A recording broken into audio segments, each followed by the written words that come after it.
Здравствуйте, уважаемые зрители. Программа «Серьезный разговор» в формате обмена мнениями. И наш гость сегодня Руслан Габбасов. Здравствуйте, Руслан. Здравствуйте, Шамиль. Руководитель Башнацполита, один из лидеров БО «Башкорт». Соответственно. И давайте сразу обозначим круг вопросов, которые мы будем сегодня рассматривать. Вы сейчас видите на экране 6 вопросов, которые мы будем рассматривать. Формат у нас будет, формат это обмен мнениями. То есть вначале Руслан говорит свое мнение по каждому из этих, по первому вопросу, потом я, если что, дополняю. И, соответственно, мы каждому из нас даем по 5 минут времени, чтобы, соответственно, эта беседа не была слишком длительной. Итак, у нас первый вопрос. Какие центры оппозиции есть за рубежом, их перспективы и отношение к ним Башнацполита? Я отвечаю, да? Да, Руслан, прошу вас. Центры, какие центры политические есть, да? Имеется в виду, если общероссийские, да, то как бы знаменитые три главных больших российских оппозиционных центра. Это навальнисты, я их так называю. Кстати, находятся в Литве, в Вильнюсе, штаб их. Во главе с Волковым. Потом Ходорковский, «Открытая Россия». И Форум Свободной России, это Каспаров, Гарри Каспаров и Иван Тютрин. То есть они основатели. Это три основных таких, скажем так. А сейчас еще появился четвертый. Это Илья Пономарев, Марк Фейгин. Они, скажем так, у них более радикальное крыло, более радикальное. Они как бы до этого, скажем, не было никакой у них структуры, но вот они заявились, буквально у них недавно прошел съезд народных депутатов, так они назвали. И на этом съезде как бы они вроде как дали такую заявку, что они будут организовывать какой-то представительский орган российской оппозиции за рубежом, который берет на себя полномочия по будущему переустройству, да, скажем так, Российской Федерации после часа X, как я говорю. В общем, вот эти четыре оппозиции такие, если общероссийские брать. Ну и плюс, я думаю, что еще, если можно, не можно, а нужно, наверное, назвать то, что есть еще Лига свободных наций, куда входят представители национальных и регионалистических движений, которые не ассоциируют себя с четырьмя вот этими перечисленными мной ранее. И еще есть площадка Форум свободных народов России. Он никакой, скажем, не какой-то там орган, не объединяет, он просто, это, я считаю, что это просто площадка, где высказываются во время своих, скажем, форумов, там, мероприятий лидеры различных национальных движений, в том числе и российских движений. Потому что Пономарев там тоже выступал. Ну, наверное, вот так. Пока так. Эта площадка последняя, которую вы назвали, она территориально где находится? Она территориально нигде не находится, потому что первый форум у них проходил, насколько я знаю, в Польше, потом был в Чехии, вроде бы. То есть это в разных городах, Руслан, я понял? Да, третий. Да, вот как так. Да, отлично. Вот еще я по YouTube видел встречу, где присутствовали Геннадий Гудков, он там был ведущим, там и Пономарев присутствовали и так далее, в городе Ибона, по-моему, это было. Ну вот я про это, наверное, сказал же, съезд народных депутатов Ильи Пономарева, вот четвертый радикальный их. То есть Геннадий Гудков, он вместе с Пономаревым. Да. То есть он в эту как бы концепцию включен, понятно. Он не с Ходорковским, не, соответственно. Ну, вот, а если говорить о, скажем так, взаимоотношениях, то российская оппозиция не любит. То есть у вот этой четвертой силы Пономарева, скажем, есть соперничество с этими, с первыми тремя. То есть они все друг с другом как бы соперничают. Навальнисты вообще себя считают отдельно, их даже называют сектой, потому что они, скажем так, ни с кем в союз не вступают. Ходорковский с Гарри Каспаровым в последнее время объединились, и они очень часто выступают совместно на каких-то форумах. Вот у них антивоенный конгресс, там, да, и они совместно организаторы его, основатели. Вот. И Лига свободных наций, она, скажем, оппозиционирует, ну не то, что оппозиционирует, она считает, что российская оппозиция говорит от имени всей России, а Лига свободных наций, она считает, что российские оппозиционеры не имеют права говорить от национальных республик, от Мгм. регионалистических движений каких-то. Мгм. У нас осталось где-то 40 секунд. В целом ваше отношение какое? Вот кто из этих 4 движений наиболее близок к вам? Ну, понятно, Лига свободных наций – это ваше движение, в том числе, это наше общее движение. Я думаю, Мгм. что, ну, вот форум свободных народов России, естественно, это наши союзники, да, Мгм.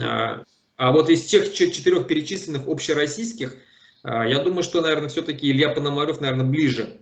Почему? Потому что он, скажем, они заявляли о том, что все национальные республики имеют право на самоопределение и на выход из состава Российской Федерации, но они отказали это право регионалистическим движениям, Мгм. регионалистам.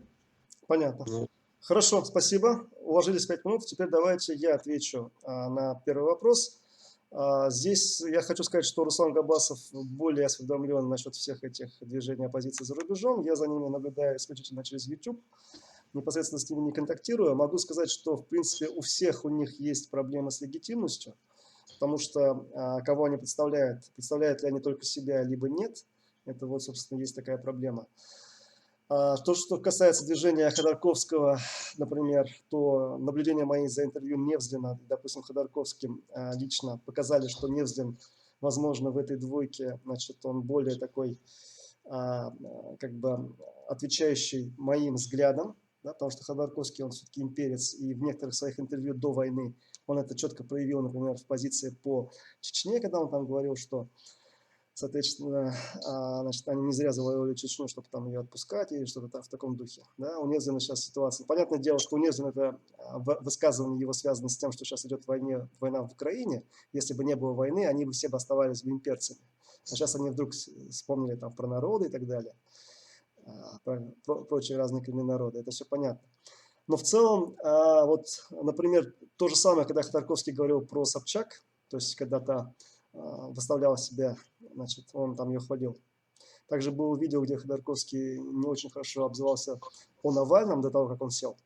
То есть, и он конкретно видел в нем конкурента, из этого следует. То есть, я понимаю, что как бы в политическом плане, в экономическом, возможно, Михаил ну, Ходорковский, Михаил Борисович, он, собственно, такой продвинутый товарищ, там, в экономике, там, в каких-то других вещах, а вот в политическом плане самое смешное, что Невзин, я же вообще не знал, кто такой Невзин. Вот интервью с Гордоном и с прочими разными людьми показало, что Невзин там очень конкретно рубит в некоторых вещах.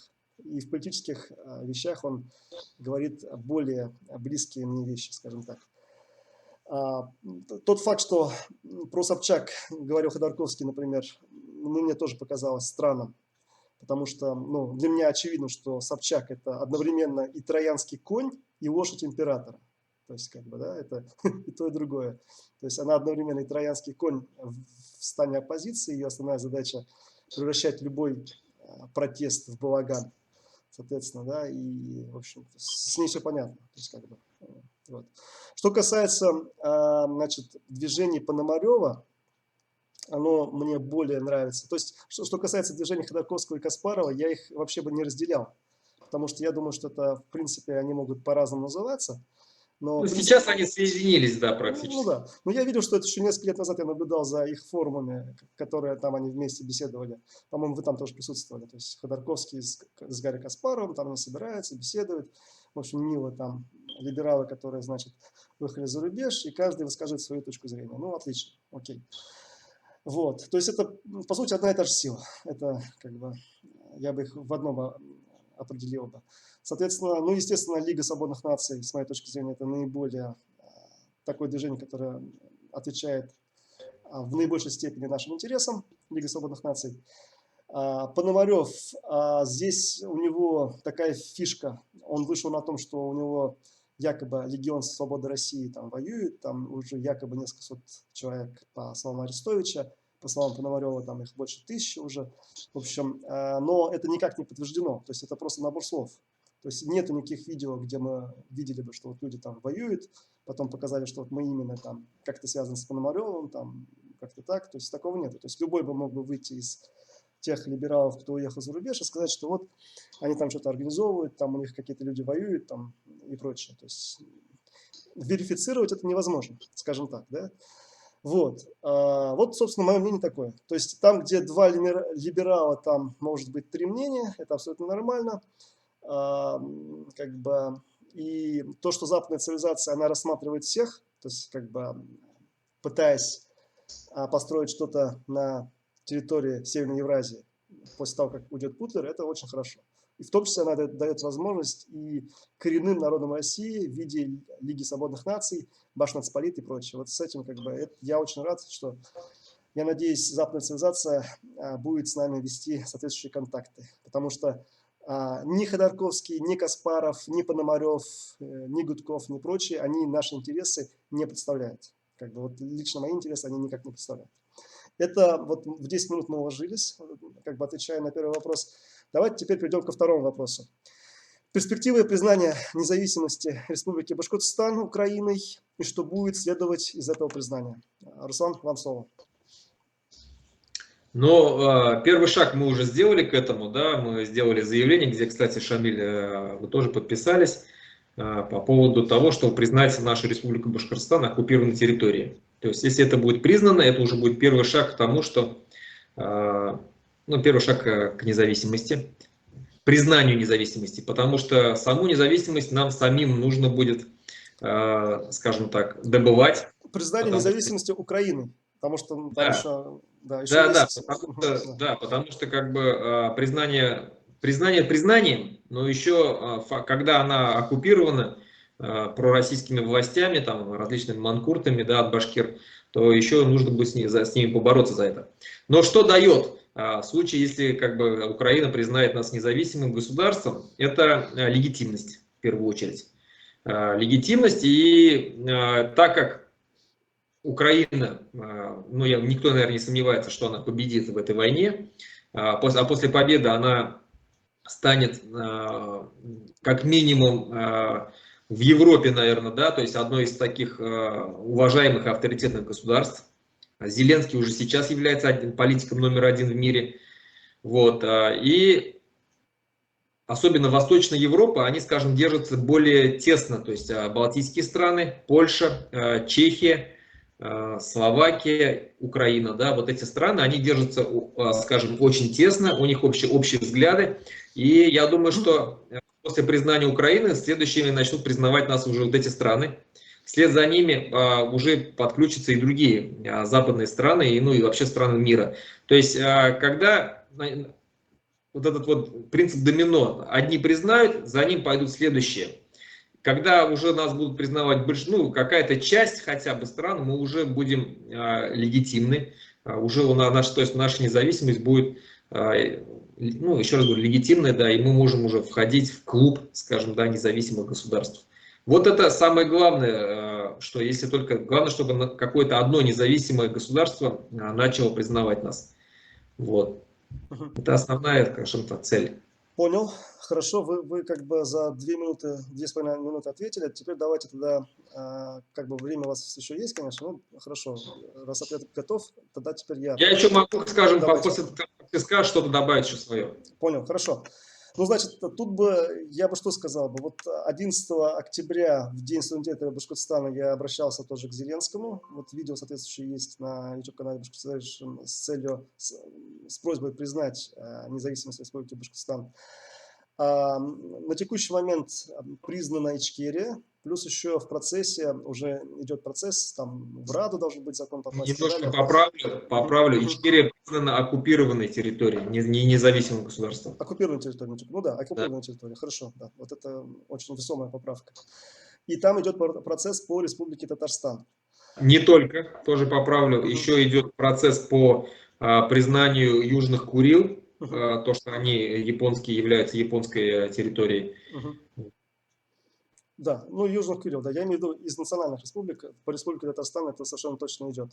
Процесс, вот я вижу, ну как бы я уже в одном видео, которое называется 6 пояснений по поводу моего обращения, там в принципе я эти пояснения давал, вот сейчас вы на экране в принципе их видите, как бы, да, вот сейчас буквально я вот так вот пролистаю. Кто хочет, тот может их вот так просмотреть, остановить видео и прочитать, да, то есть как бы, ну, либо то видео посмотреть.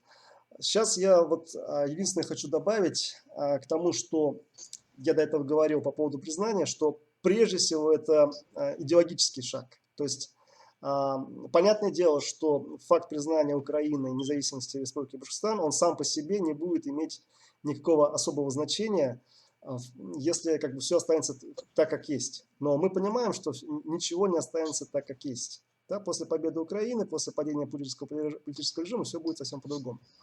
И факт признания независимости нашей Родины Республики Башкортостан на текущий момент он выгоден Украине, то есть это же не только для нас выгодно, это выгодно в том числе Украине с точки зрения пропаганды среди башкирского населения. То есть я прошу это обратить внимание, и если вот руководство Украины это видит, то вот для вас это тоже выгодно признать национальные республики, коренные народы, значит, на территории государства-агрессора, потому что в этом случае можно вести уже пропаганду среди башкирского населения и говорить, что они воюют за фашистский режим против того государства, которое признало их независимость. То есть фактически они воюют против друзей своей родины.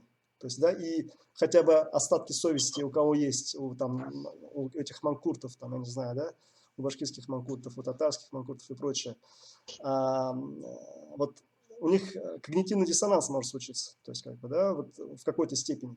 Поэтому вот идеологически это очень правильный шаг именно вот делать таким образом, потому что в Украине нет таких проблем, да, то есть там это почти мононациональное государство, значит, Российская Федерация это империя, это фашистская империя, путинская фашистская империя, где очень много коренных народов, которые контролируют 9-ю часть суши планеты Земля, Северную Евразию, вот это вот Московия, да, и, соответственно, вот делая подобные шаги, это не просто троллинг, потому что я читал разные сообщения, что это троллинг и так далее, что так, Украина просто потроллит Россию, изнутри никто, значит, не сможет там, значит, ее разболтать там и прочее. Нет, это все-таки идеологическая важная штука, и в пропагандистских целях она очень важна, и в целом это будет иметь серьезные последствия в будущем. То есть как бы для всех национальных движений внутри Российской Федерации. А если, я извиняюсь, Руслан, а если Украина хочет себя обезопасить от будущих возможных попыток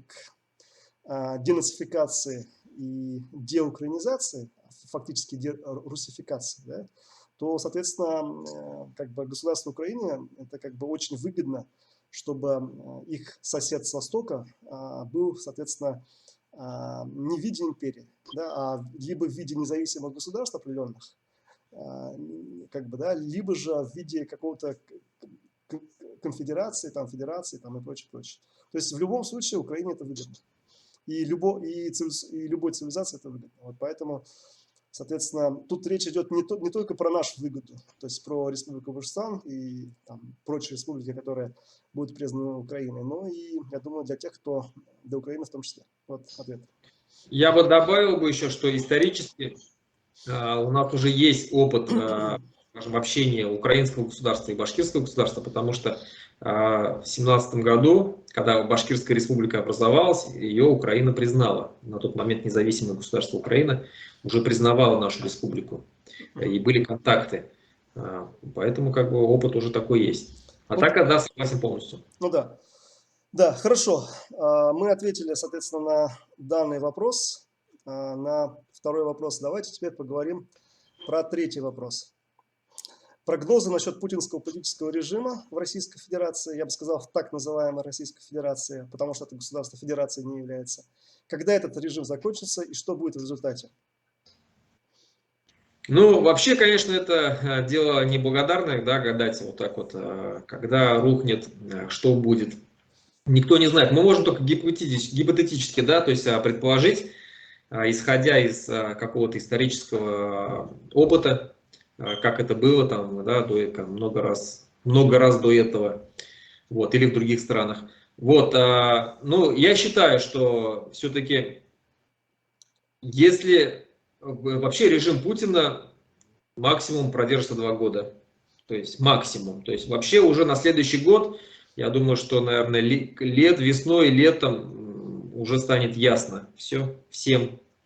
там уже просто будет агония. Именно путинского режима я имею в виду. Но большой вопрос, кто придет после него. Если придут, скажем, пропутинские силы, которые, скажем так, сдадут обратно Донбасс, отдадут Крым, договорятся о том, что они все как бы признают себя признают поражение, победившейся страной, проигравшей страной, согласятся выплатить все репарации, контрибуции, восстановить весь ущерб.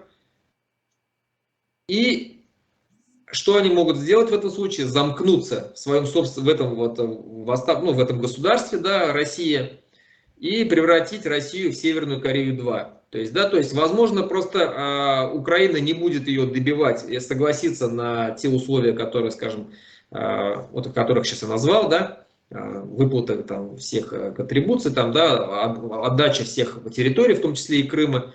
Вот, Украина согласится, Запад это признает, будет какое-то подписание какого-то соглашения там, да, мирового со всеми странами, там, да, которые будут присутствовать при этом. И вот в этом случае, если Россию отпускают, как бы, да, то есть, ну, имеется в виду отпускают, как, что она вольно делать в политике, да, своей сама, что хочет, это самое страшное, что может случиться.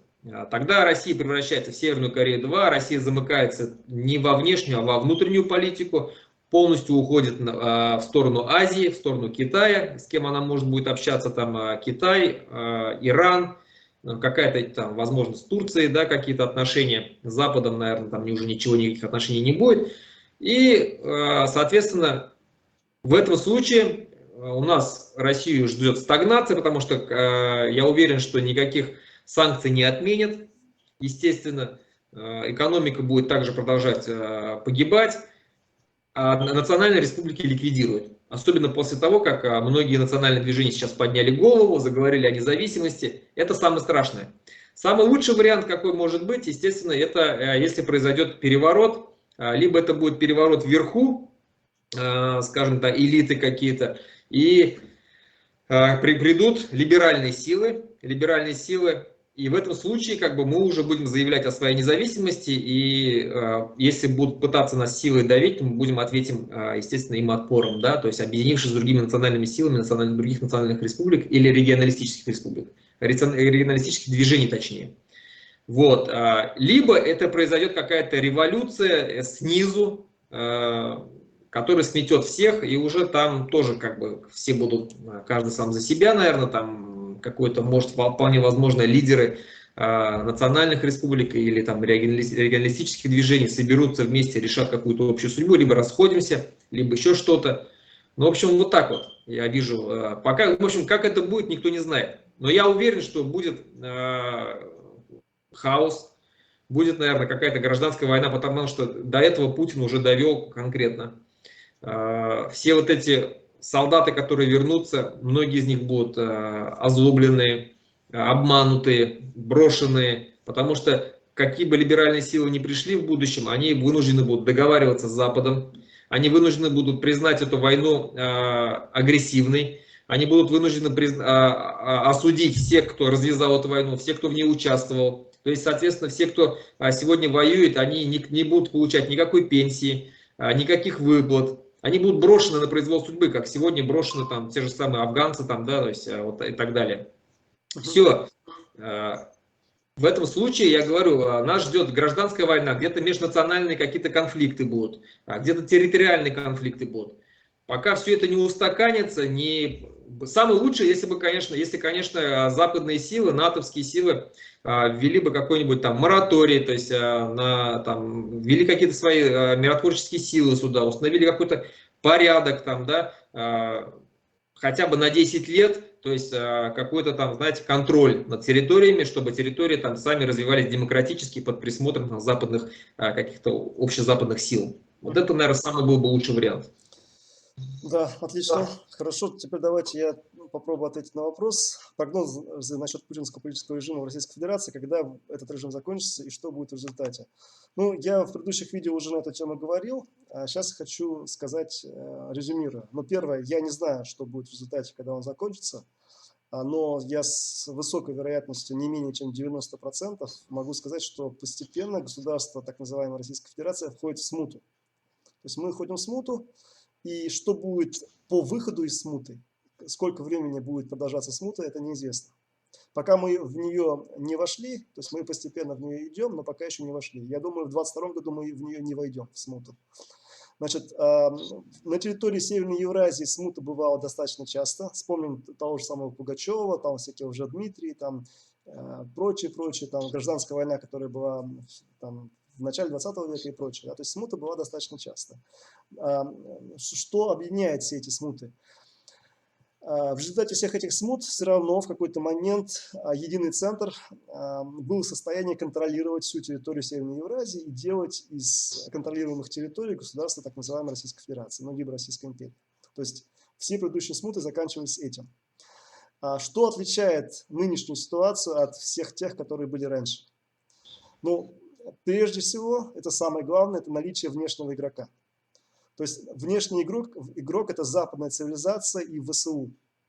То есть в отличие от всех тех предыдущих смут, у нас есть западная цивилизация, у нас есть ВСУ, у нас есть интернет, новые технологии, права человека и все прочее. То есть в данном случае глобализация играет на стороне башкирской нации, татарской нации, удмуртской нации, ирзянской нации, махшанской нации и так далее, и так далее. То есть есть некие общечеловеческие вещи, и я надеюсь, западная цивилизация, она же не закрывает глаза на там, притеснение хуту, тутси там, и прочих народов в Африке там, да, там, и так далее. Они даже в начале 20 века, во время Голодомора, вот приезжал на территорию Башкирии американский один человек и пытался там спасти побольше людей от голода и так далее. То есть они даже в начале 20 века пытались как-то помочь.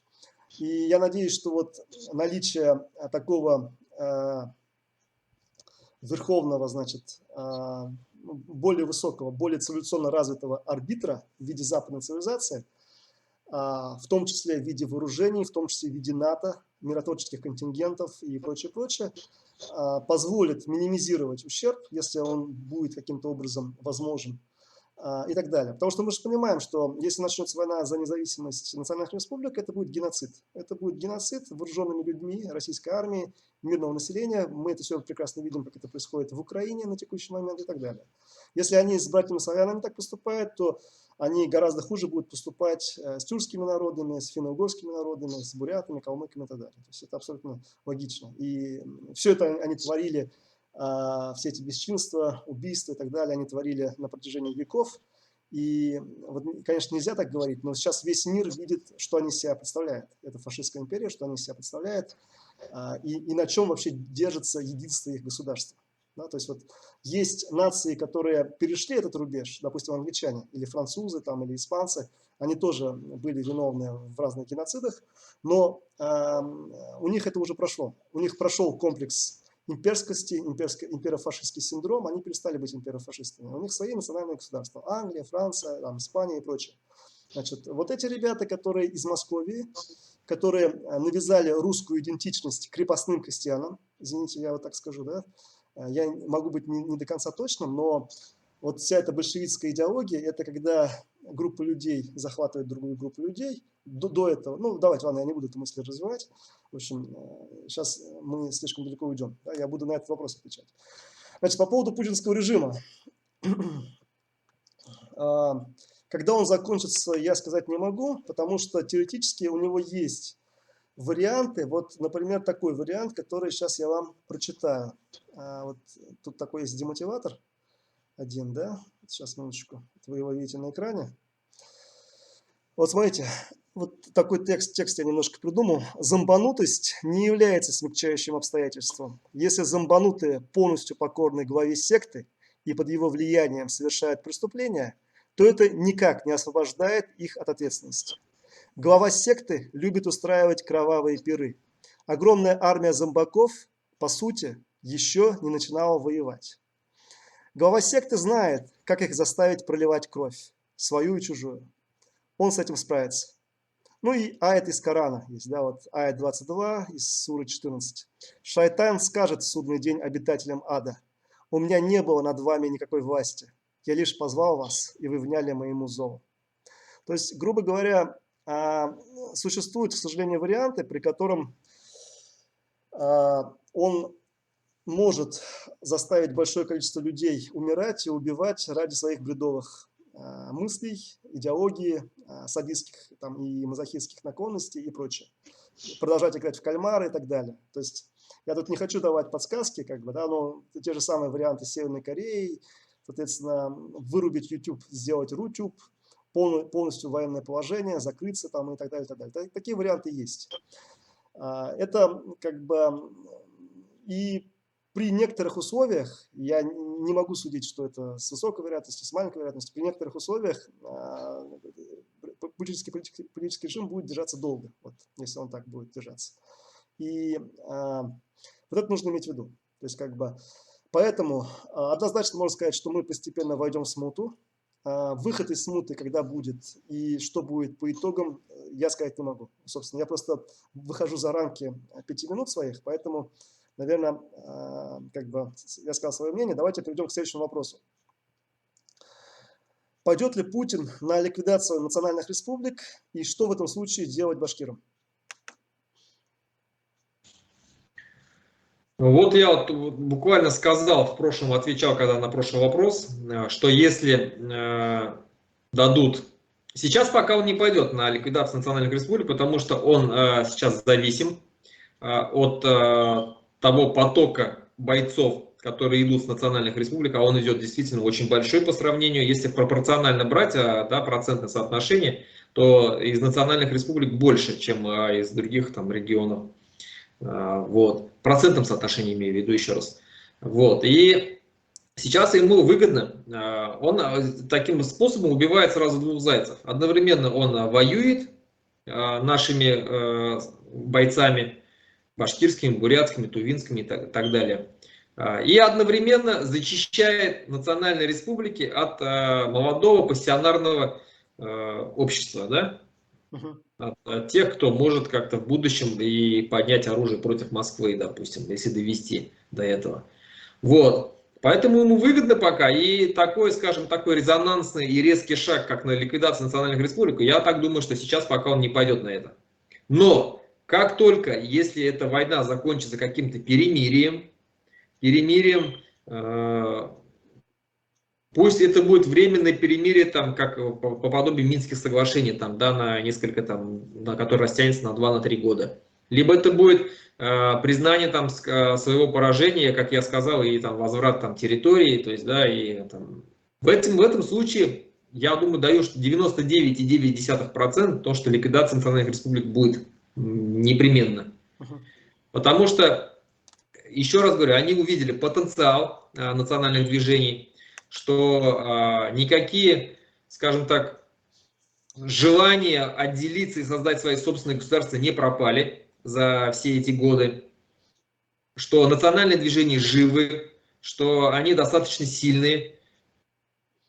Поэтому я еще раз говорю, что вот эти, и сейчас это напугало. Мало того, они вот когда проходили форум свободных народов России, там, да, и публиковались различные карты о разделе России на те или иные там будущие государства. Они даже по своему центральному телевидению об этом говорили, что вот там Запад мечтает там развалить Россию и так далее.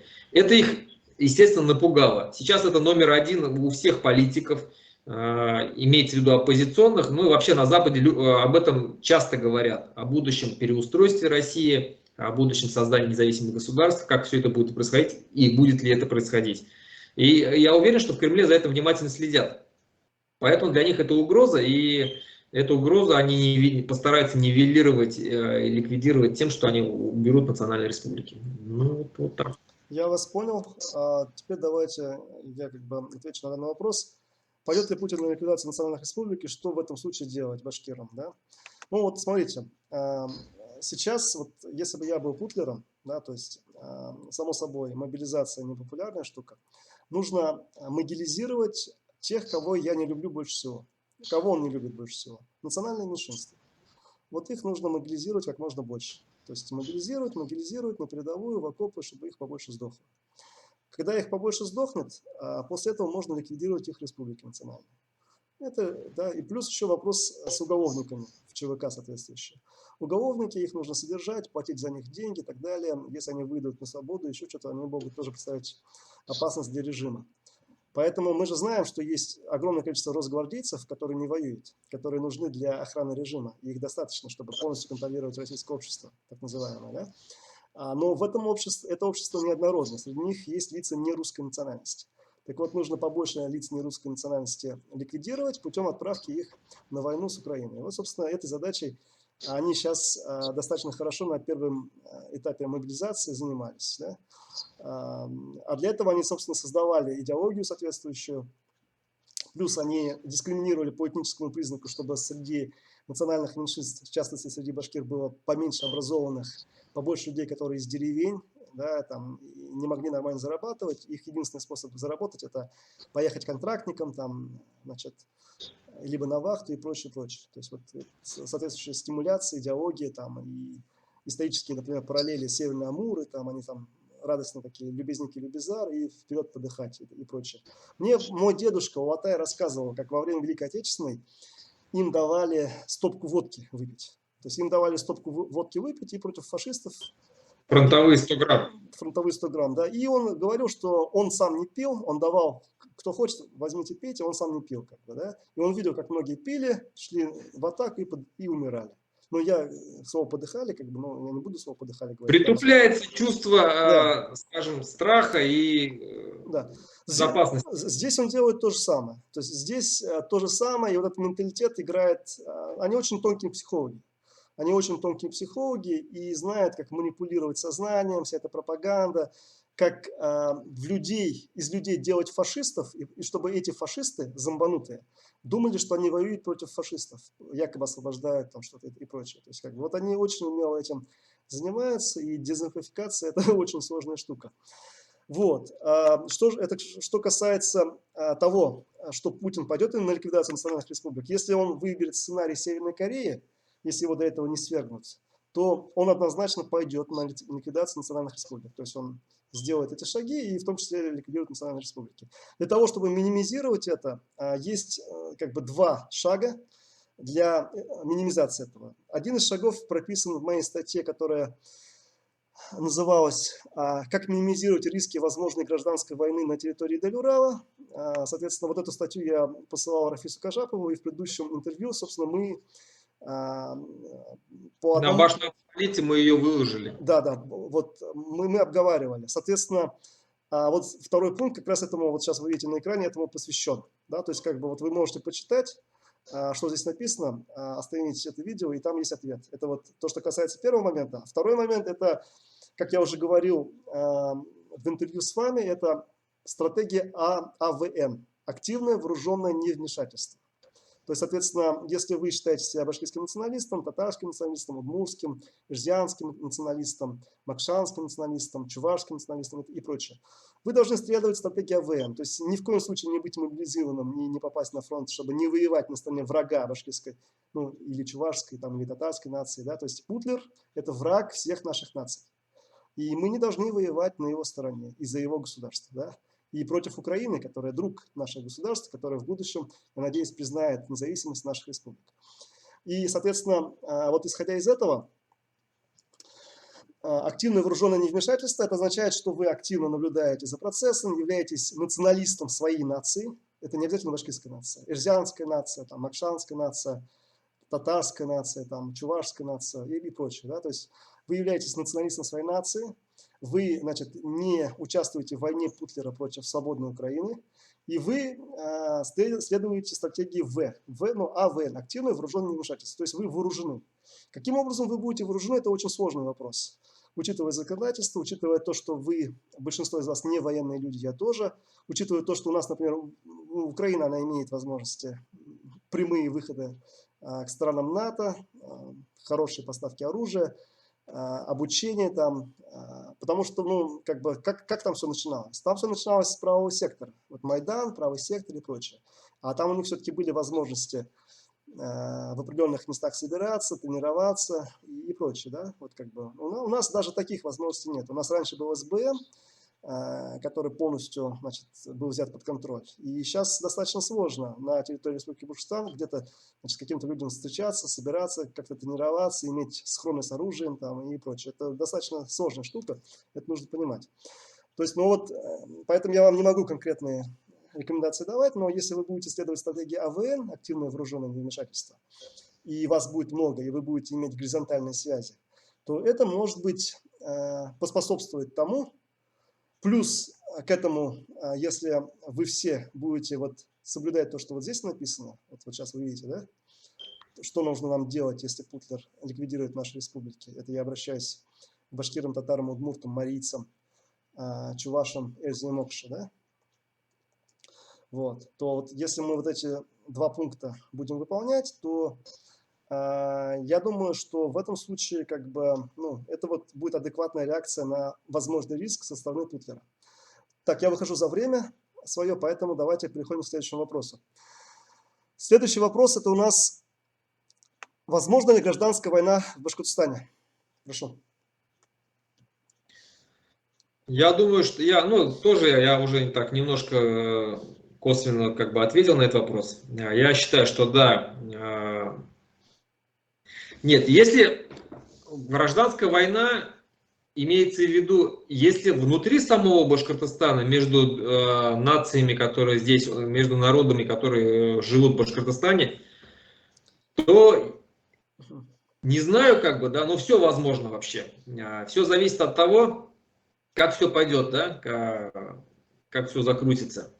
Но я считаю, что вполне возможно война гражданская общероссийская, имеется в виду, когда пропутинские силы попытаются вернуть власть, вот это когда у них начнется скука, не скука, да, а как тоска, да, по тем временам. Они будут вспоминать там начало 2000-х годов, когда там Россия была богатая, сильная, много денег было, да, от продажи нефти. Еще много еще как бы было свобод в то время, как, ну, там достаточно много.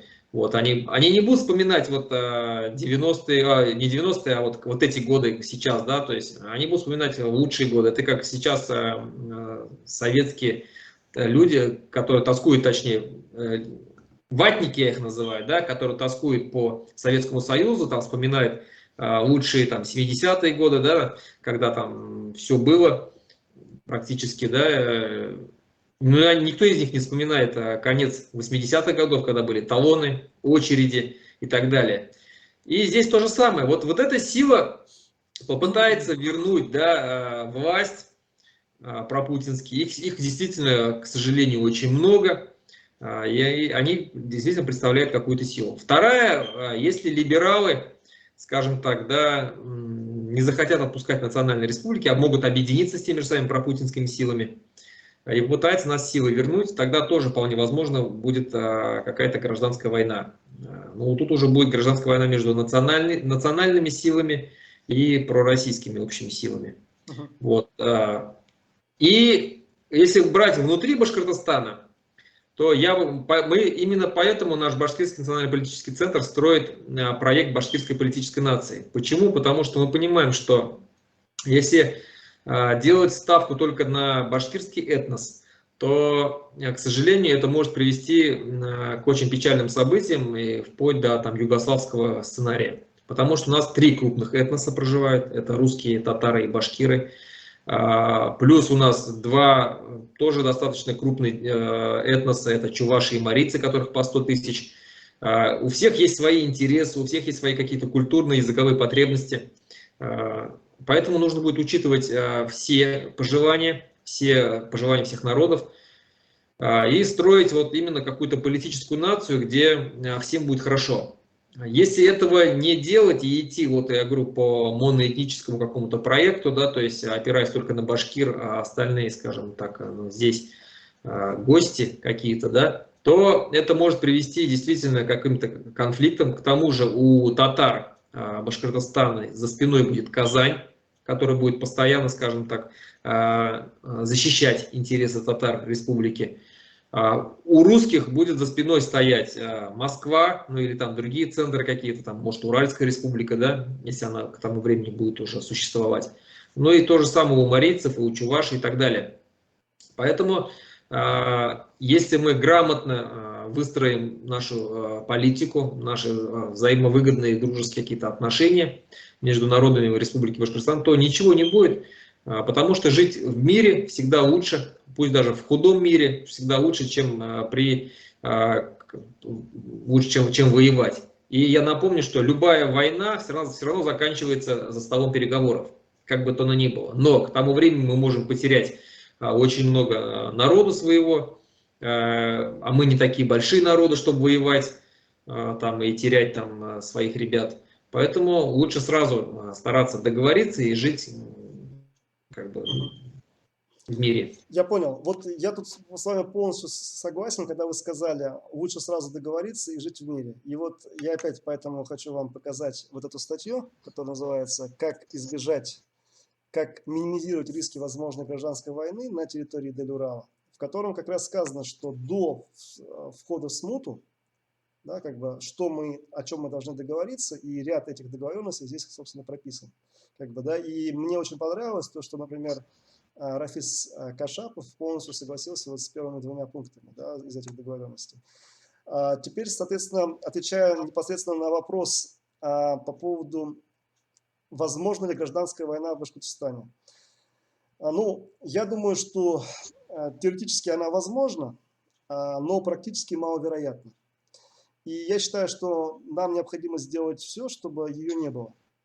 И более того, вот, возможно, мое мнение, Руслан, тебе не понравится, я всегда сопоставляю вопрос о независимости с вопросом цены независимости. То есть, сколько крови будет пролито за независимость, будет ли вообще она пролита, не лучше ли решать вопрос с помощью конфедерации, федерации и вообще не проливать кровь или как-то там и прочие моменты. Да? При этом я всегда понимаю, что хочешь мира, готовься к войне. Это означает следование стратегии АВН, активное вооруженное невмешательство. Потому что любые лица безоружные, не имеющие горизонтальных связей, не способные, не прошедшие боевое слаживание, не умеющие воевать и прочее, прочее, они, собственно, никакой силы в будущем представлять не будут.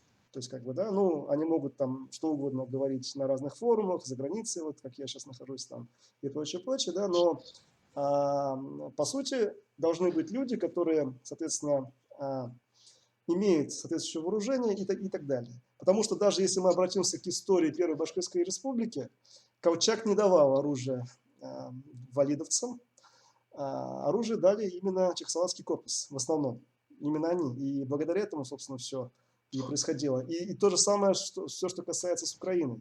Все завязано на оружии и на умении его применять. И на умение его скрывать, и исследование стратегии АВН, активное вооруженное невмешательство. Это так как некая потенция, да, то есть в идеале оно не должно быть применено, но в идеале оно должно быть, и люди должны знать, как его использовать, и должны иметь соответствующие горизонтальные связи и так далее. Я просто рассказываю идеальный вариант. Да. Есть варианты, которые, как развивались события в Украине. То есть это вот все начиналось с молодежного движения, ну не совсем молодежное движение, с движения «Правый сектор», там, потом там 14-й год, дальше, соответственно, да, то есть там это шло по кровавому сценарию, и заранее не было как бы ничего заготовлено, и как бы, ну вот так все это шло. Ну, сейчас, собственно, все равно это пришло к логическому финалу, но очень много крови. Я бы хотел, чтобы у нас не было такой большой крови, а для этого, я еще раз повторяю, нужно следовать стратегии АВН, активное вооруженное невмешательство, и нужно нашим татарским братьям, и не только татарским, но и другим братьям, собственно, понимать то, что написано в той статье, которую я показывал.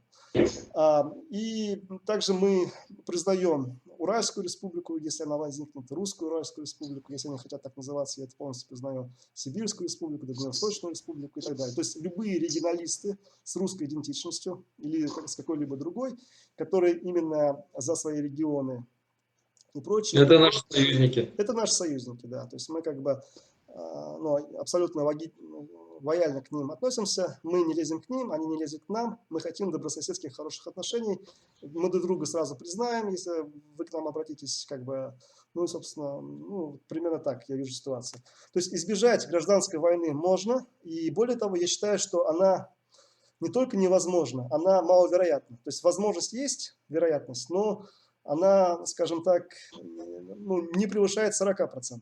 То есть я думаю, что минимум 40% это очень много. это очень много, но Если бы ты сказал бы 1%. нет, совершенно точно, как бы 60%, более чем 60 и более процентов, что никакой гражданской войны на территории Республики Башкортостан не будет. То есть как бы 60% это больше половины. Да? И нужно стремиться к тому, чтобы ее не было, собственно, гражданской войны, чтобы мы свои права смогли отстоять, не прибегая вот к таким вещам. Но опять же, я повторяю, для этого нужно следовать стратегии АВН, активное вооруженное невмешательство. Да? И для этого не надо быть... Как эта стратегия твоя сможет ликвидировать угрозу гражданской войны? Вот объясни.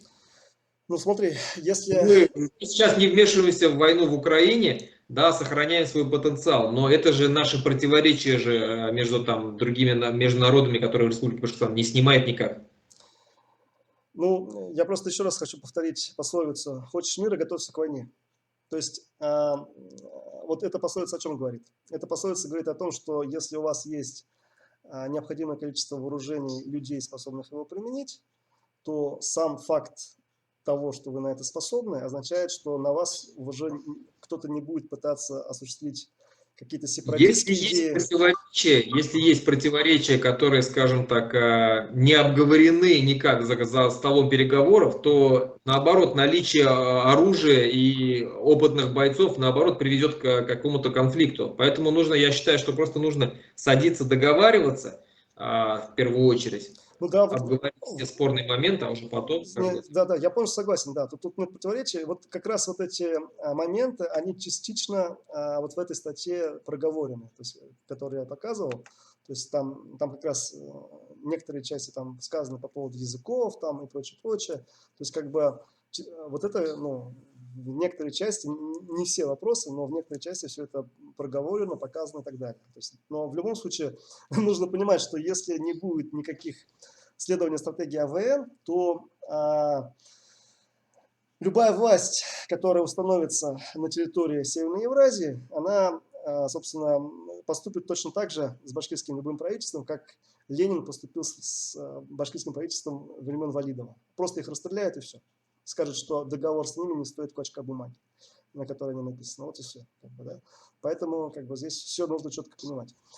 Давайте перейдем теперь к следующему вопросу. Ну да, еще я хотел бы тут добавить по поводу возможной гражданской войны в Башкортостане. То есть тут еще нужно понимать того, что те, кто, ну это как в теории игр, те, кто первый высовывается, те имеют более низкие шансы выиграть, выйти в финал, скажем так. Да? Поэтому, как бы вот опять же, АВН, активное вооруженное вмешательство, означает, что вы не высовываетесь как бы раньше времени. Да? Вот сидите тихо, следуйте стратегии АВН, как бы, да, и, собственно, и вот так. То есть война план покажет, потому что совершенно точно, однозначно прогнозировать, что там дальше, как, сейчас нельзя. Я еще раз повторяю, мы входим в смуту. Смута – это как черная дыра. Мы попадаем в черную дыру, и откуда мы вылетим в черную дыру, из черной дыры, совершенно непонятно.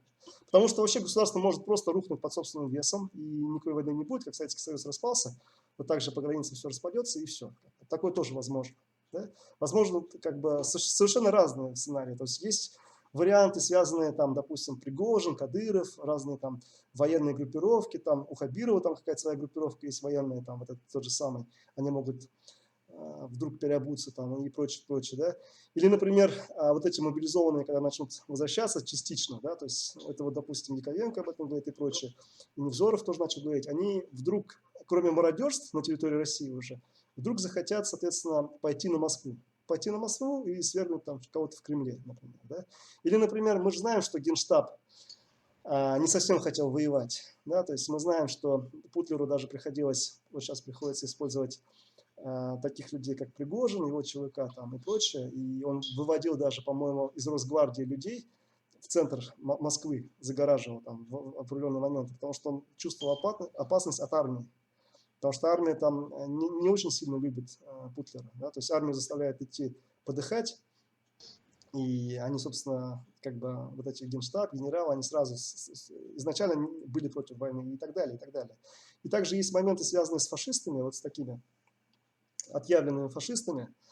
Их там всего лишь около 10-15% таких отъявленных, вот с идеологией Дугина, то есть их не очень много. Остальное зомбаков, которые формально поддерживают войну, как бы, да, их большинство населения, к сожалению, на текущий момент, но это чисто зомбаки, то есть это не фашисты, как бы, да, то есть не фашисты в чистом виде.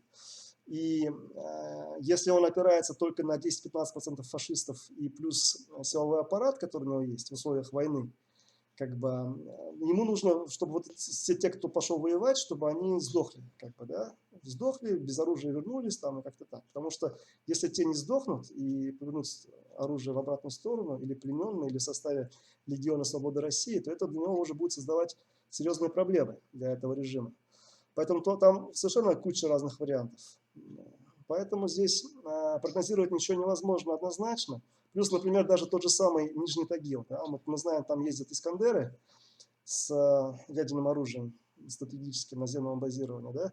А Нижний Тагил – это, извините, будущая Уральская республика. Да? И вдруг вот эти ребята решат, что они не подчиняются московскому командованию, а переходят на сторону Уральской республики. Да? То есть, и там уже совершенно другие расклады будут. Поэтому, как бы это сказать-то, здесь нужно следовать стратегии АВН, как бы вот это я еще раз повторяю, я не только к башкирским националистам обращаюсь, но и к татарским, но они хитрые ребята, они это все прекрасно понимают, чувашским, марийским, рязанским, акшанским и прочее. И вот если мы все будем следовать стратегии АВН, друг друга поддерживать и прочее, да, то это как бы будет повышать шансы на выживаемость наших республик, наших наций в будущем. Вот что я хотел бы сказать. Я извиняюсь, что я немножко слишком длинно сказал, немножко больше, чем положено. Давайте последний вопрос. Кто выгоден для татар стратегически, башкиры или русские? Вот, честно говоря, это вопрос от Руслана как бы пришел. Это я его не совсем понимаю, но тем не менее, давай этот вопрос задам. Кто выгоден для татар стратегически, башкиры или русские? Я сразу как бы хочу здесь пояснить для зрителей, что 3 вопроса готовил Шамиль, 3 вопроса готовил я. Я почему-то думал, что отвечать на мои вопросы будет только Шамиль, а на его вопросы буду только я отвечать. Но так как мы решили, что каждый будет отвечать на вопрос, то я отвечу как бы на свой вопрос тоже. Да? То есть у нас есть соседняя республика Татарстан. У нас очень много татар проживает в нашей республике. И кто для них более выгоден, да? Башкиры или русские? То есть постараемся за них ответить, да? То есть как мы видим, естественно, со своей точки зрения. Я считаю, что все зависит от того, какая сила у татар на сегодняшний день победит. Вот тут недавно промелькнула такая статья, которая говорит о том, что якобы у татар есть, скажем, такая идея, выстроена она некоторыми идеологами Татарстана, о том, что Татарстану выгоднее остаться, сохранить Россию и остаться в ее составе. Почему? Потому что татары это такая тоже имперская нация, которая проживает дисперсно на территории Российской Федерации. На самой территории Республики Татарстан проживает всего 1/3 или даже 1/4 часть татарского народа. Очень много проживает в Республике Башкортостан, самая крупная, да, то есть часть. И там, ну и других там, в Москве очень много, Нижегородской области, там, в Самаре, Саратове, очень много везде там, да, татар проживает. То есть всего, и там, если как бы я не ошибаюсь, там что-то около 5 миллионов в России. 5,5 миллионов, вот. 5 миллионов 400 тысяч, да. Ну, 5, да, 5,5 миллионов. То есть, соответственно, в самом Татарстане только 2 миллиона. Да, ну, 1/3 получается. Вот. И они понимают, что если Татарстан станет независимым государством, то навряд ли все татары переедут в Татарстан, в это независимое государство. Многие останутся на тех землях, где они сейчас проживают, и, соответственно, они и так очень сильно ассимилируются под вот этими вот процессами, которые сейчас идут в Российской Федерации. Ну, я считаю, что это геноцид самый настоящий, да. Вот. А если они останутся за пределами независимого Татарстана, то эти процессы еще сильнее, скажем, да, их начнут ассимилировать. Вот. И татары потеряют, скажем, там очень много своего народа. Поэтому для них выгодно остаться в составе российской. Это я еще раз говорю, это такой вариант я прочитал, то есть, да, то есть им выгодно остаться в составе России и занять, скажем так, вторую по численности нацию, которой будут даны такие же права, как государствообразующему русскому народу. То есть это, по примеру, где-то как Австро-Венгрия, Австро-Венгерская империя, где два народа были господствующие, да, австрийцы и венгры. Или это как, вот, ну, допустим, Речь Посполитая, да, то есть там Польша и литовцы, да, были. Вот. И в этом случае, то, естественно, конечно, если это действительно идеология есть и имеет место быть, хотя я так подразумеваю, что вполне возможно что-то на это похоже, потому что той элите, татарстанской элите, им выгодно сохраниться в составе российского государства. Почему? Потому что они действительно вложили, как описывается в той статье, очень много сил и денег в том, чтобы внедриться в самый верх, скажем, московского Кремля, там Хуснуллин, вот это то же самое, да, там Набиуллина, хотя она вроде бы как уфимская, но она татарка, ну и так далее. Там бывший министр МВД был, да, то есть тоже татарин. Нургалиев, да, то есть, вот, ну, в общем, у них достаточно элита внедрена, скажем, да, вот уже в российскую вертикаль власти, очень многие посты, очень много бизнеса там завязано на них, очень много сил потрачено, поэтому им невыгодно. Вот, той элите, которая сегодня правит Татарстан. И в то же время я не вижу такого, знаете, серьезного раскола у Татарстана между вот, я попрошу побольше времени мне, чтобы ответить на этот вопрос, вот, и у них нету такого раскола среди татарского народа в Татарстане, как у нас у башкир, допустим, да, мы конкретно на ножах с башкирское национальное движение, имеется в виду, на ножах с башкирскими властями. Пусть даже там и башкиры у власти, Хабиров, Бадранов, там, да, вот эти все, кто там сейчас у власти, мы с ними как бы на ножах. То есть, да, и в случае, когда начнется час X, естественно, мы их снесем, если они как бы там, ну, не повинятся, ну, в любом случае они понесут наказание. Вот. А у них не так, у них нету такого, скажем так, откровенного раскола. У них все националисты, которые есть, они так или иначе встроены. Они более хитрые.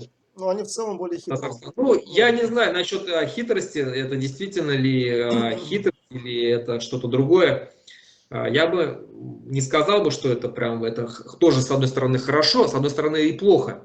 С одной стороны и плохо, потому что вот это тот вариант, который я сейчас описываю, если он случится, то, к сожалению, это очень приведет к тому, что татарский народ может действительно погибнуть. Погибнуть в составе, если он останется в составе вот этой вот России. И, допустим, представим, что там башкиры отделились, там якуты, а татары остались. Это для них очень закончится печально, но я так думаю. Если же Татарстан станет независимым государством и победят вот эти вот национальные силы, да, татарского национального движения, радикального, который Татарстан хочет видеть Татарстан независимым, то, естественно, для них башкиры выгодны как друзья. То есть в первом случае я сказал, что русские, то есть я считаю, что русские им как друзья выгодны, если это первый вариант развития событий. Если второй вариант развития событий, то, естественно, башкиры для них выгодны. Почему? Потому что башкиры, я уверен, что рано или поздно себе пробьют коридор в сторону Казахстана, кувандыкский, потому что у нас есть все основания на то, чтобы отменить решение советской власти о создании вот этой Оренбургской губернии, потому что это наши земли, все это прекрасно знают, у нас есть все исторические архивы и документы, которые подтверждают это, что это наши земли.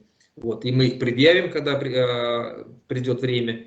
Вот, и обоснуем, что эта Оренбургская губерния как бы была создана на башкирских землях. Соответственно, какая-то часть Оренбургской губернии, там, где находится Кувандык или Гай, мы имеем право вернуть и, соответственно, выйти на Казахстан, стать независимым государством. А через Башкортостан, Татарстан станет точно так же, им выгодно, чтобы Башкортостан имел границы с независимым государством Казахстан, и, соответственно, тем самым Татарстан точно так же становится независимым с внешними границами.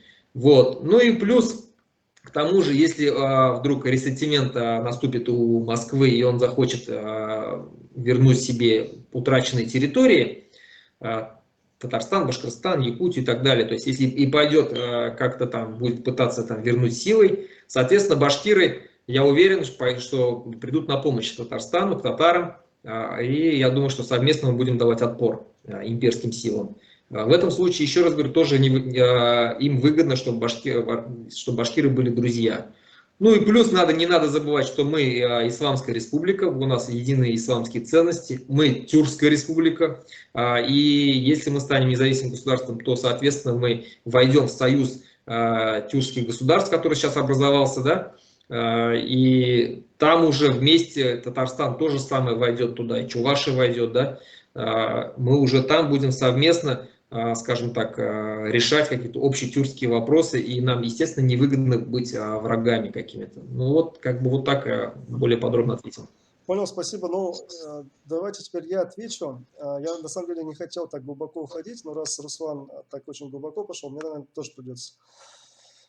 Я просто изначально не знал, про что этот вопрос, кто выглядит это стратегически, башкиры или русские. Просто я исхожу из того, что в конкретный момент времени они будут по конкретному решать. То есть и в том числе вопрос своей идентичности они будут решать в конкретный момент времени и могут ее менять.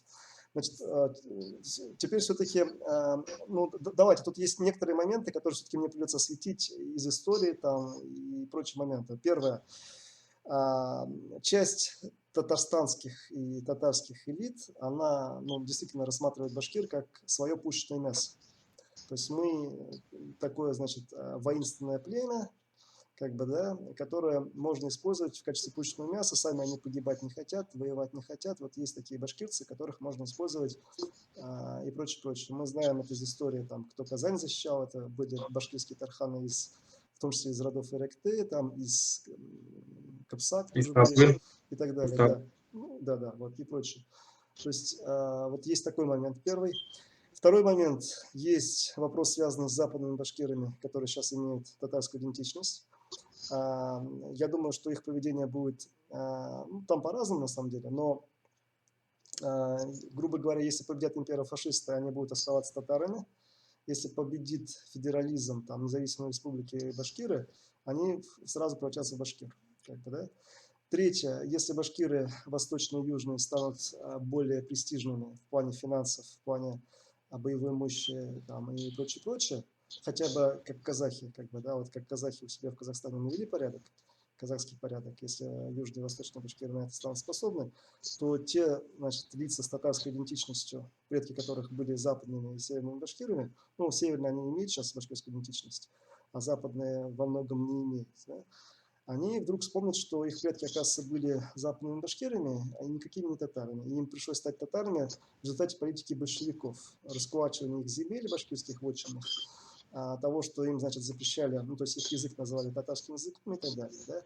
Поэтому как бы здесь тоже вопрос такой достаточно интересный. Вот на эту тему, насчет потенциала республики и разных наций к сопротивлению очень хорошо сказал Айдер Муждабаев, это крымско-татарский, ну так его называют, крымско-татарский, значит, человек, одно видео с ним есть хорошее, вот он четко там говорит, что он себя считает крымлы, он себя не считает, значит, то есть их называют крымскими татарами, но вообще-то они крымлы, как бы, да, и вот то, что вы в самом начале говорили, как бы, вот есть такой имперо-фашистский проект в виде какой-то нации, да, я не буду ее называть, которая составляет там 80% населения контролируемой Путиным территории.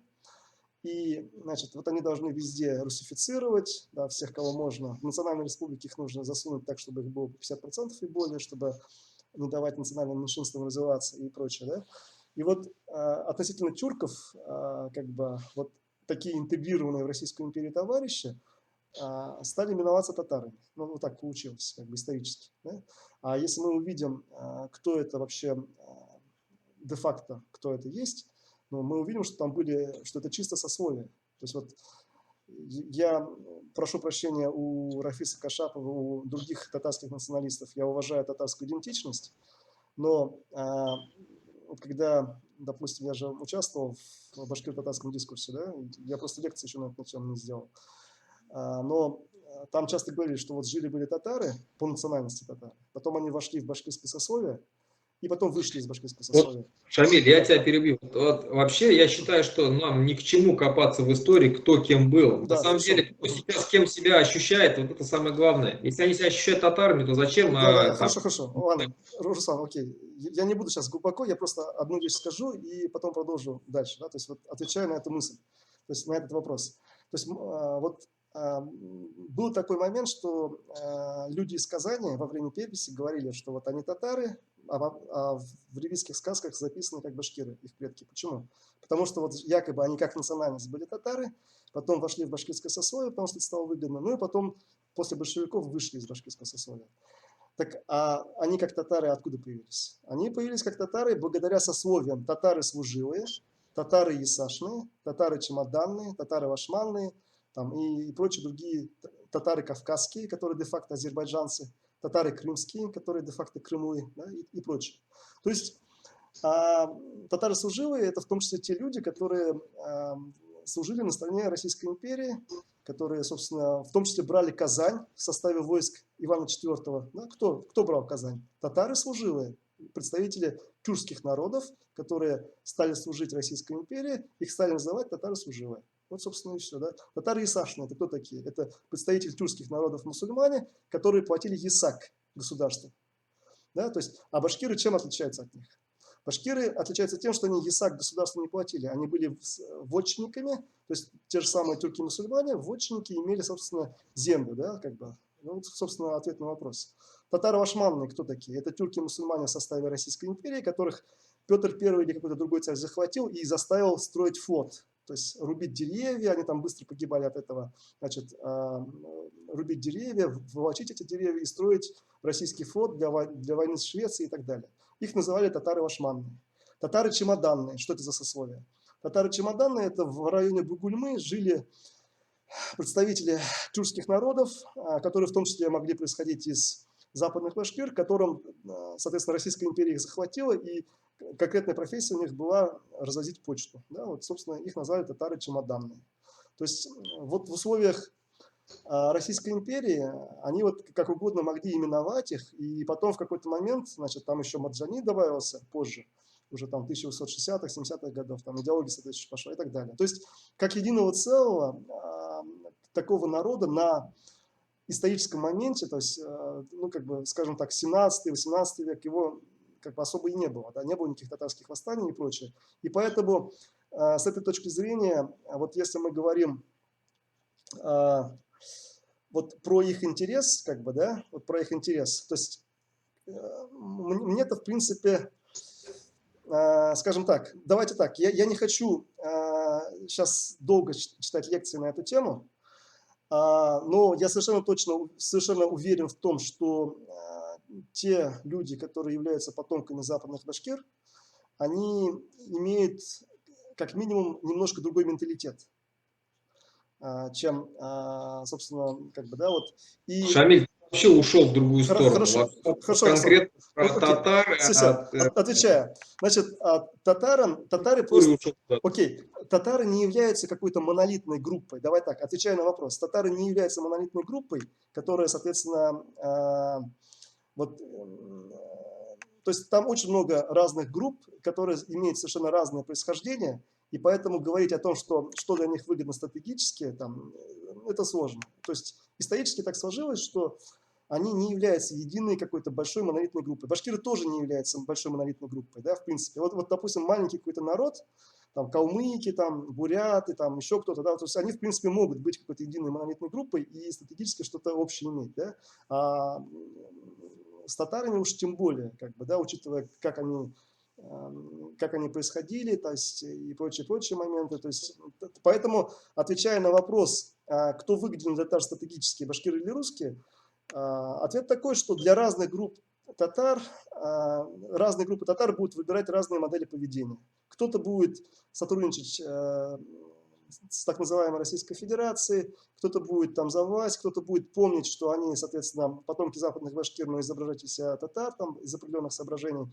Кто-то потом переобуется, кто-то будет вместе с башкирами, кто-то будет за Татарстан, кто-то будет за Башкортостан и так далее. То есть вот я уважаю татарскую идентичность, и я как раз хочу, чтобы татарская нация сформировалась именно в составе татарского национального государства. И я рассматриваю Республику Татарстан как государство западных башкир, татар, ну и так далее. Да? То есть, соответственно, я отношусь к Татарстану как к родному государству. То есть Башкортостан – это мое государство, потому что я имею башкирскую идентичность. Татарстан – это должно быть тоже дружественное мне братское государство. Да? То есть, по сути, татары и башкиры – это один народ. Может, тебе не понравится то, что я скажу. Да? У нас даже разница в языках там 96%. И большевики искусственно поделили нас по языкам, сделали вот якобы там только восточные и южные башкиры, это якобы башкиры, а остальные их язык назвали татарским, вот, да, и прочее. То есть там все хитро они сделали. Но, по сути, ну, как бы, ну, я не хочу говорить, что мы один прям народ, прям, да, то есть мы имеем определенные отличия, да, но, по сути, вот мы должны признать Татарстан, они должны признать Башкортостан в тех границах, которые есть, с признанием языков там, и прочее. И мне выгодно было бы, чтобы 5 миллионов татар, которые вообще существуют на планете Земля, лиц с татарской идентичностью, чтобы они в большей степени сконцентрировались в Республике Татарстан, как бы там из Самарской области, там, Саратовской области, Оренбургской области и прочее. Да? И это было бы нам выгодно. И им бы это позволило бы в меньшей степени ассимилироваться. Да? И, соответственно, то есть у них была бы как бы более монолитная, такая сильная нация внутри Татарстана. То есть и мне это было бы выгодно. И башкирской нации это тоже было бы выгодно. То есть, собственно, вот ответ на вопрос. Как бы, примерно так.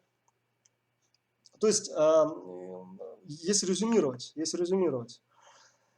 значит, вот понимаешь, я раньше тоже считал, что вот они татары, как бы, да, там, а потом я, собственно, как бы, ну, так общаюсь с многими из них, и как бы, ну, так, оказывается, что они как бы и не совсем татары, как бы там, ну, и там по-всякому все выходит, и что они наполовину башкиры, там, и там булгары, там, еще кто-то, то есть, как бы там, в общем, все очень сложно, понимаешь?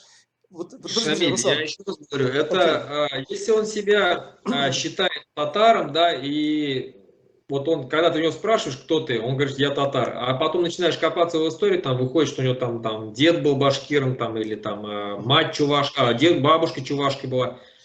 Какая разница? Факт, что он сейчас себя считает Все, татаром. То окей, есть, да. и даже узнав о своей какой-то Он продолжает родословной, себя считать татаром. У них даже есть пословица такая: не важно, кто твои деды, важно, кто твои дети. Да, это вот, собственно, отражает их правильный еврейский подход к передаче своей идентичности. К сожалению, у нас у башкиры это не совсем развито. я считаю, что Да. вот эта вот вообще история с копанием, кто там был, там ясашный, не ясашный, там татары, не татары, там.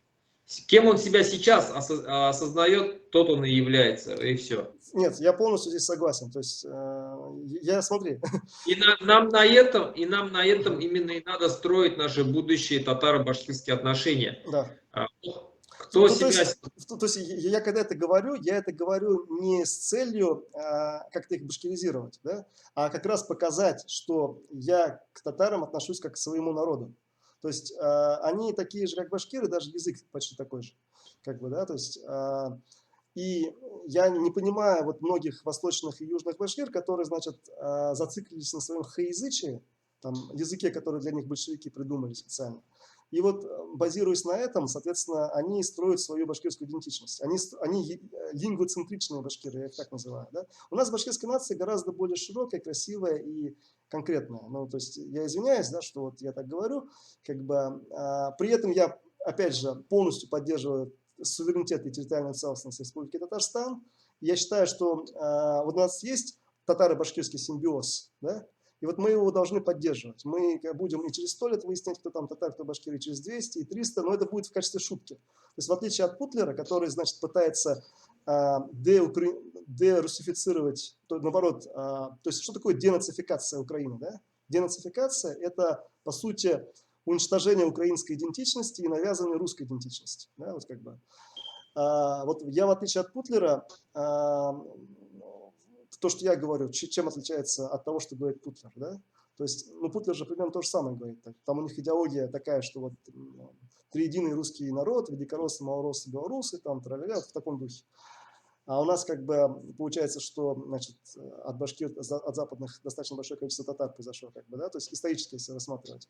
Но, в отличие от Путлера, я, во-первых, не призываю там какие-то территории присоединять и так далее, я признаю субъектность территориальной целостности Татарстана. Во-вторых, я признаю право на татарскую идентичность, но при этом я прошу признавать и право башкир говорить, что вот их предки были потомками военно-политического союза Башкорт.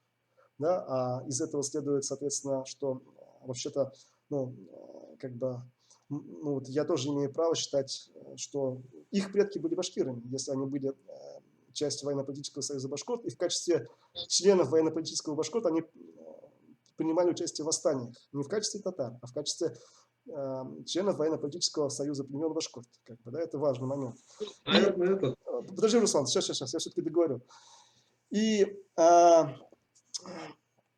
в общем, к татарам нужно относиться как к людям, которые себя считают татарами, но при этом они наш народ. То есть наша единственная разница с ними в том, что мы себя татарами не считаем, мы себя считаем башкирами. А в остальном они с нами один и тот же народ. Вот и все. То есть, как бы, вот, собственно, и все. То есть проблема в их самоназвании. Да? И поэтому, когда мы говорим Татарстан, Башкортостан и прочее, мы к Татарстану должны относиться так же, как к Башкортостану. Это точно такая же наша родина, как бы, да, и это наша единая родина. То есть это наш единый Башкортостан, Татарстан и прочее. Вот так я вижу ситуацию. Как бы, это действительно наш братский народ, как бы, да, и мы должны вот с точки зрения башкирского либерального националиста, я же башкирский либеральный националист, это нормально. То есть я считаю, что человек имеет право на смешанную идентичность, башкиро-татарскую, татаро-башкирскую, он имеет право менять идентичность с башкирской на татарскую, с татарской на башкирскую и прочее, да, и в этом вообще нет никаких проблем. То есть просто я хочу призвать, вот, кто меня смотрит, знайте свою историю, знайте, кто были ваши предки, кто принимал участие в восстаниях, как вообще образовался ваш этноним там, и прочее, прочее. То есть это же просто интересно. В какой момент. Да? То есть я же, вот, например, не говорю, что мои предки всегда были башкирами. Я, допустим, по отцу Кыпчак, они совершенно точно до того, как стать башкирами, они были кыпчаками просто, тупо кыпсаками. Со стороны матери они были табынами, тупо табынами были. То есть они не были башкирами там 2000 лет назад. Ваши предки, уважаемые татары, там 2000 лет назад тоже не были татарами. Да, то есть в этом нет никаких проблем. В определенный момент люди решили, что вот у них такая-то идентичность национальная. Появилась национальная идентичность. Да, то есть мы были раньше единым союзом племен, как бы, да, родов, племен и так далее.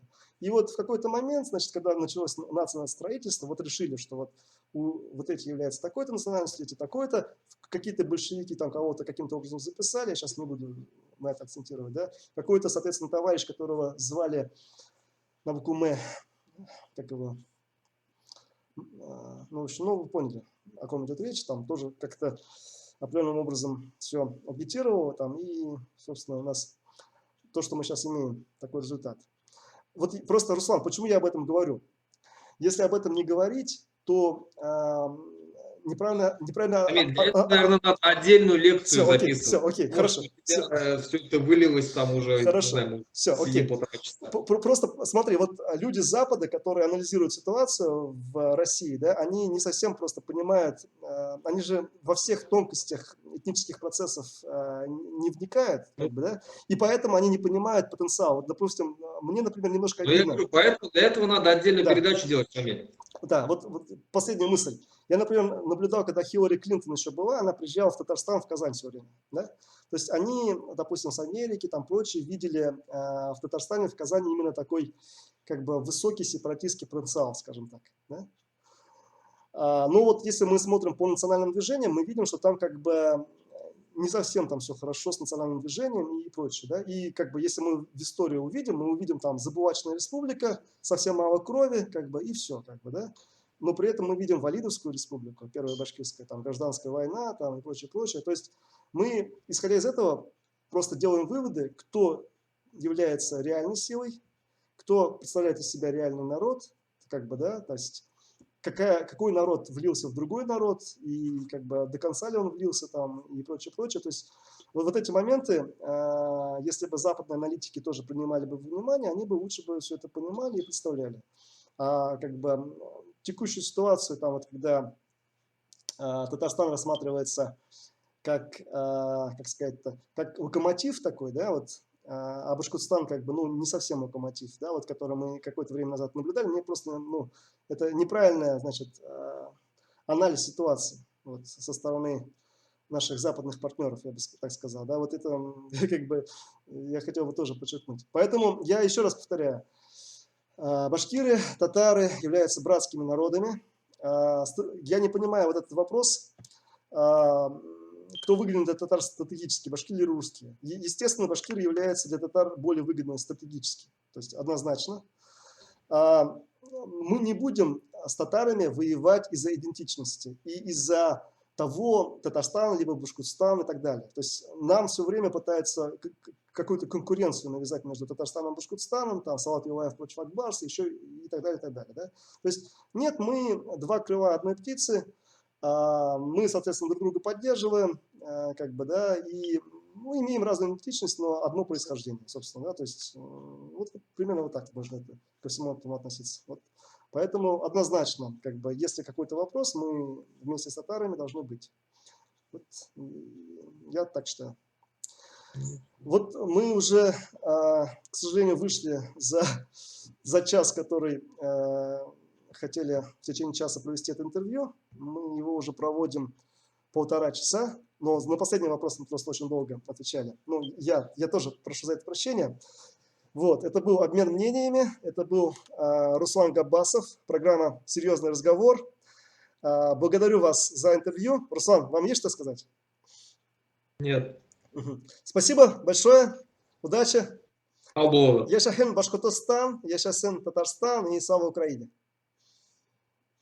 До свидания.